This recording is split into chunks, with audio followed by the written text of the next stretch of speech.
could see like, it looks like there's little splinters just coming out through the middle. Like you could literally see through. There's like little dots on the scales. It's pretty cool.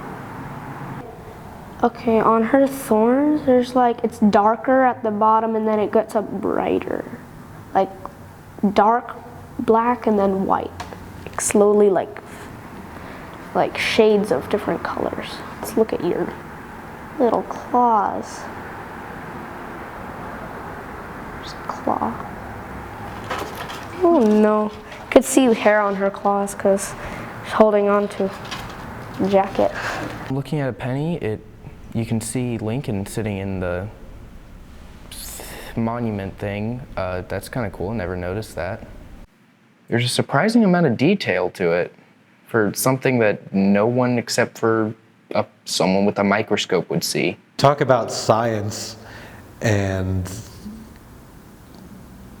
the travel that these stamps have taken, the journeys that they have been on these letters, and what's underneath them, because it's human saliva.